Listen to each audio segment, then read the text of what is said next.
Well, if you're harmless, you're not virtuous. You're like a rabbit. A rabbit isn't virtuous, just can't do anything except get eaten. Maybe a man is better when he's a dangerous man who's being good than he would be if he was just a good man who wasn't capable of... Not weakness, vulnerability.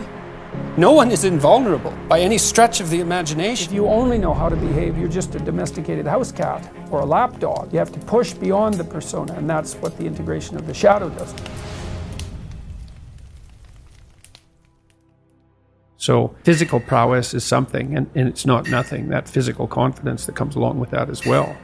But the same thing replicated at the level of the ability to communicate and to think, and that's a way broader field of battle and opportunity. So this is one thing that isn't taught well, especially to boys. It's more important to teach it to boys, I would say, because they're more skeptical of the educational enterprise in general. Generally speaking, partly because they're less obedient, partly because they're less agreeable. That's particularly true for disagreeable boys. And agreeable boys get higher grades independent of their IQ and their academic achievement. They're easier to deal with. So what do you tell disagreeable boys? There's nothing that makes you more formidable than verbal competence, than being able to articulate, be able to think, to marshal your arguments, right?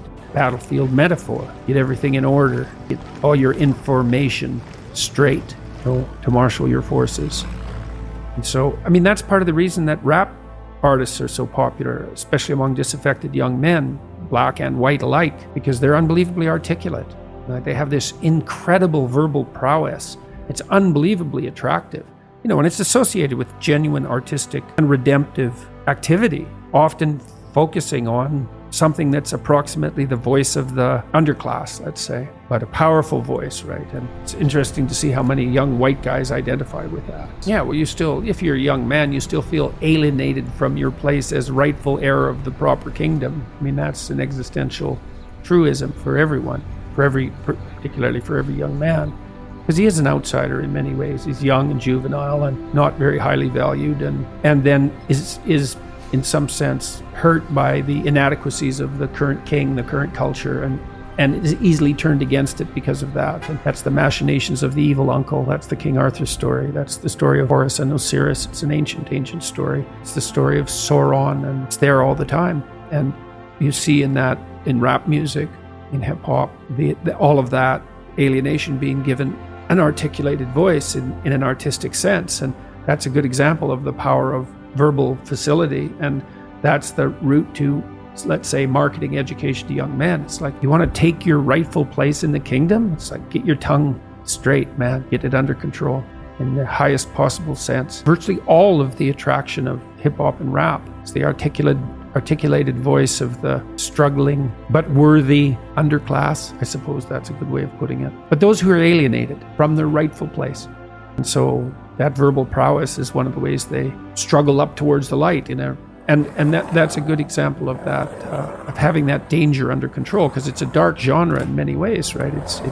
There's a real undercurrent and air of violence that surrounds that and its culture, like the punk movement in the UK back in the late 70s. Same sort of thing. You know, in The Hobbit, for example, when Frodo, right? It's Bilbo. It's Bilbo in The Hobbit. You know, he's kind of this little underdeveloped, overprotected Shire dweller, and he's called on a great adventure to go and find the dragon, and he has to become a thief in order to manage it. Well, that's pretty weird. You know, it's like, well, it's because as a good citizen, he's just not enough to conquer a dragon. He has to also become a bad citizen in some sense. He has to incorporate the part of himself that's monstrous, let's say, and develop that and hone it. And that's to say that, well, if you're harmless, you're not virtuous. You're just harmless. You're like a rabbit. A rabbit isn't virtuous, just can't do anything except get eaten. It's not virtuous. If you're a monster and you don't act monstrously, then you're virtuous. But you also have to be a monster. Well, you see this all the time. Harry Potter's like that too.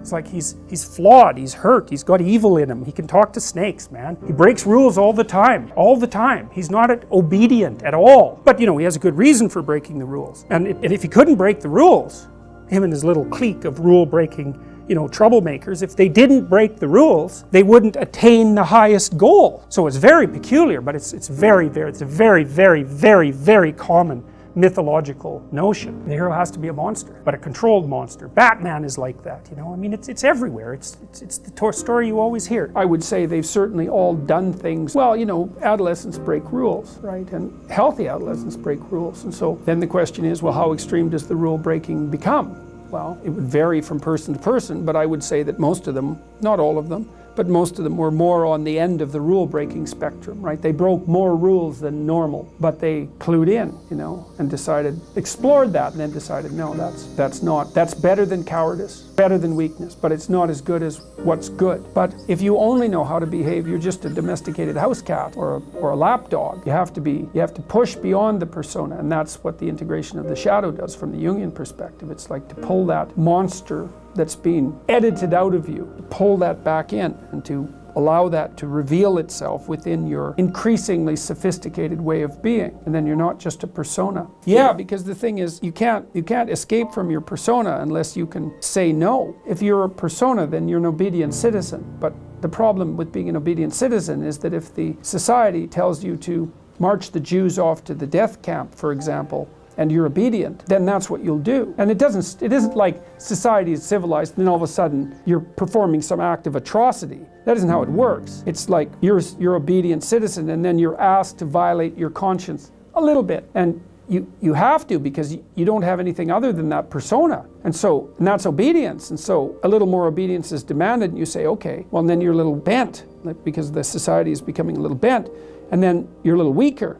Then you're asked to violate your conscience a little bit more, and you think, well, there's a little less of me, and the pressure's on a little more, and I could have said no before, but I didn't, so you say yes again. Then you say yes again, and then you have a society where 1/3 of the population is informing on the other 2/3. It's hell. It's like, well, so how do you say no? Well, that's the shadow. It's like, and the reason that the video I did about Bill C-16 and its compelled speech provisions went viral was because I said no. I didn't say it casually. What I meant was, there isn't anything that you can do to me that I can imagine that will force me to utter the words that you want me to utter. Nothing. And I meant it. And when I made the video, I think people could actually tell that I meant it. And so I took this abstract problem and made it concrete.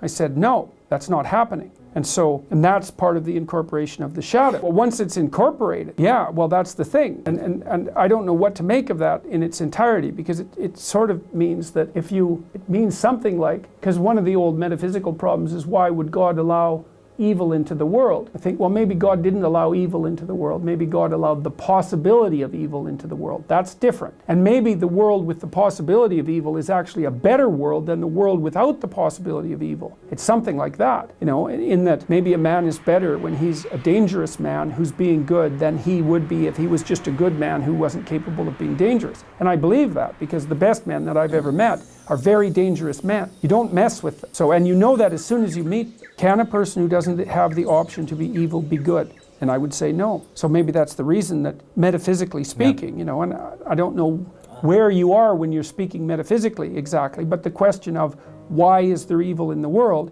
is a constant question. It's like, it's possible that without the possibility of evil, there cannot be good. Good requires the possibility of evil. And maybe good is so good that the fact that it requires the possibility of evil is acceptable. Maybe it's even desirable. I mean, you know, you kind of end up on the edge of your knowledge when talking about such things. But it seems to me to be right. And it seems to be right in a lived sense, you know. Like, well, weak people are a problem in general. And I don't mean physically weak. I mean cowardly, let's say, and deceitful, because I'm thinking it more in terms of moral weakness. Well, there's a variety of reasons. First of all, if you can't support your own weight, let's say, then someone else has to do it. And that's not good. And then if you don't make your pathway, if you don't pick a forthright and useful and noble pathway through life, then you'll become bitter and too hurt by the tragedy of existence, and then you tend to seek your revenge wherever you can get it, and that's not good. So it's a mistake on all fronts. It's not good for you, it's not good for your family, it's not good for the community. It's certainly not a good medium to long-term strategy, because life is very, very difficult and you have to be prepared for that. I had a watcher the other night. He was at my lecture in Oslo and he wrote me a letter. He was a 17-year-old boy, and he said that my work had been very helpful to him. His father had died suddenly about 6 months before, and he found his dad when he was dying and was very, very shocked and horrified and hurt by what had happened. And I had recommended on my YouTube lectures that one thing you could aim for was to be the strongest person at your father's funeral. And so that's what he did. And he helped his mom, and he wrote a 200-word eulogy and got through it. And so, good for him. That's strength and necessary. It's a terrible thing that happened, but he did everything he could not to make it any worse than it had to be. Not weakness, vulnerability, that's a whole different thing. To admit to the fact that you're vulnerable, that's a form of courage. That's not a form of weakness. But that leads you to take whatever steps are necessary to deal with that properly. It isn't some facade that you're invulnerable. No one is invulnerable by any stretch of the imagination. And to stand up and face that is the best route that you have. And I found out that the word meek either doesn't mean now what it meant when people first translated the text, or it was a mistranslation, either way, because meek sounds like powerless and harmless. It's something like that, right? But what meek actually means, it's the derivation of a word. It's the translation of a word that meant something more like those who have swords and know how to use them but keep them sheathed. I thought, oh yes, that's exactly it. Those who have swords and know how to use them but choose to keep them sheathed will inherit the world. It's like, yes, exactly right. Exactly right. And that means that people who are capable of force, let's say, but decide not to use it, are in the proper moral position. And Nietzsche commented on that a fair bit too. You know, he thought of most morality as cowardice, not because morality itself was cowardice, but because most people who are cowards disguise their cowardice as morality, and they claim that their harmlessness, which is actually a consequence of their fear and inability to be harmful, say, or to be dangerous, is actually a sign of their moral integrity. And that's a really bad idea.